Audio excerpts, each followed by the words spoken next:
Oh snap! Crack on pop. What's going on at YouTube? This is SEL0320. It's your boy JOE to the 03. Holla at your boy repping the 704. Oh, it's so wrong with you, bro. Alright, so the name of this episode, or actually the name of the show that we're going to be doing is going to be The Era. We're going to run a non-spoiler review. If you want to check our spoiler review, go and check that out. But this is going to be completely no spoilers whatsoever. The name of this episode, episode 21, is Sah-Him. Sah-Him is derived from Arabic and it actually means arrow. Thank you for the person that actually re-entered that on the comments for the last episode, The Fallen. Segue into that, the last episode finished off with basically Oliver just turning himself over to Ra's al Ghul to basically try to save Thea's life. And they did successfully save Thea's life, but what did Oliver give in replace of that? Did he give his life or did he give his soul? And this episode encompassed that on a deeper level. And some of the things I really liked about this episode is the fact that you get to see any shred of Oliver literally getting pulled away, from the beginning sequences that kind of happen with him and Ra's al Ghul, to the torture sequences, even to the real confrontation that happens with the team and Oliver, or what we know now as Sah-Him, or the Arrow. And it's really deep, because there's a conflict that happens with Diggle in relation to Oliver, and what Oliver does to Diggle, and what Oliver really kind of does to all of them. It shocks them out of a realization that maybe that they're never going to get Oliver back.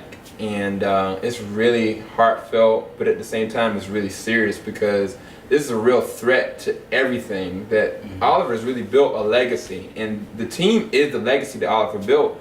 But without Oliver there, we remember the beginning part of this season where Oliver got kind of stabbed through the heart, where the team had to survive on its own. Now they literally have no Arrow. There is no Oliver Queen.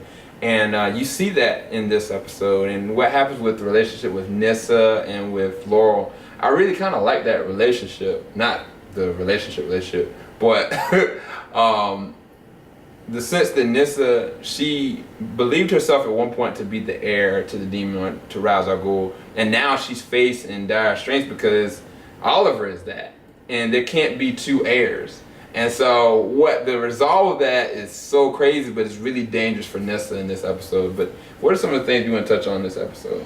Without saying anything. So again, like, you know, with Arrow as the picture, I was talking about this in the actual spoiler review too, which is we actually did in the car. We shot that in the car, which is actually pretty cool. You know, the first time we actually tried that, but That's just the second time. Well, first time for me, but No, we did it together. We did the Great Gatsby in the car. You forgot. Continue it. But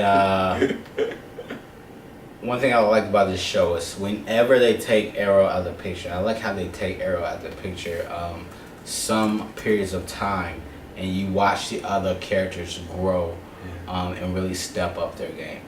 I think this show is probably the few shows that I've seen where you have a staple leader and he just gets like removed, and you get to see everyone step up, because then it's like it's not sitting around that one character, which is actually really cool. And it's interesting to see how, you know, not just how people are handling it emotionally, but what are they actually doing about it. And yeah, that's real. One of the things I also kind of brought up in spoiler review is the fact that with how this show is kind of designed now, I don't see Oliver Queen as this is just the Arrow. Because even how the Arrow is represented in this episode, it's like this is just a fixed point that is going to be used as a weapon, you know. In the beginning of the series, like, Oliver was really kind of like just a tool to literally strike out the enemy. Like, I mean, he really, in my opinion, operated just like League of Shadows was. He was emotionless. He was dead inside. He was willing to kill. But for me, when I think about Batman, when I think about the Flash, I think about the fact that I think instinctively that Batman, or Bruce Wayne, is really Batman. That's it. When I think of Barry Allen, I think that he is the first Flash. He is the defining Flash, you know what I'm saying? But when I think of Oliver Queen, I don't think of him as the Green Arrow. That's just a persona that he wears. But I really feel as though that this show puts weight upon the name Oliver Queen, that I'm like, man, this dude was awesome and amazing just as he is. Because they had time to develop who he is with the flashbacks and with some of the stuff that we've seen him go through, that it's not just Arrow, there are two, you know what I'm saying? And more so to me, I feel like that he is Oliver Queen, that puts on the shroud of an Arrow to be used as a tool, but really more than anything a tool to be able to separate from what is a weapon versus what is a thing that's trying to protect. And that's what defines this role for him, and what defines, in my opinion, what Stephen Amell's persona of being Oliver Queen versus being the Arrow. That's why I don't really care about hearing the name Green Arrow or even Arrow. Like, I just really feel it like this is Oliver. Man, Oliver just got stabbed. Man, Oliver is emotionless right now. That's all I see. And I think this show defines that on such a deeper level that it's amazing. It's amazing storytelling, and at the same time it defines characters. And I think that part of, like you said, is that they pay so much also attention to the people around him versus having him be the focal point of everything.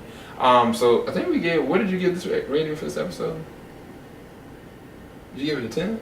I'm you sorry. Give it a 9? I was just like, yo, like what you just said was deep. Yeah, I gave the episode 10. I gave the episode a 10 as well. I can't wait to see what's gonna happen, just because the way that the episode ends, it took me back. I didn't expect it to happen. Not just that, like the attitude of the team is even crazier, because they know for a fact that they're not gonna get the Oliver that they want, but who they represent is more ideal to the legacy that he left.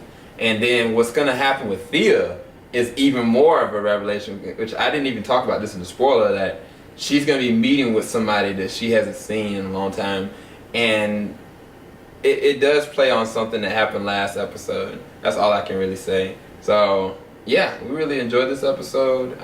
Gave it a 10 out of 10. Hopefully y'all enjoy our crazy spoiler review of it. So once you finally go see the episode on CWTV.com or Hulu Plus today or tomorrow, definitely check out our spoiler review, because I have no idea how we recorded that while in the car. But yeah, hopefully y'all enjoyed this, and if you did, please leave a like in the like section below. Leave any comments you have. Please don't make them be spoilers. Leave that for the spoiler section. And yeah, any final thoughts on it, man? I'll let you close it out, because I'm still uploading this video. Yeah. My final thought is, one thing about this episode, I was surprised at Malcolm's character. That's real. I was surprised. And watch it, you'll see what I'm talking about. That's it. That's all I'm gonna say. Later, everybody. Holla at your boy.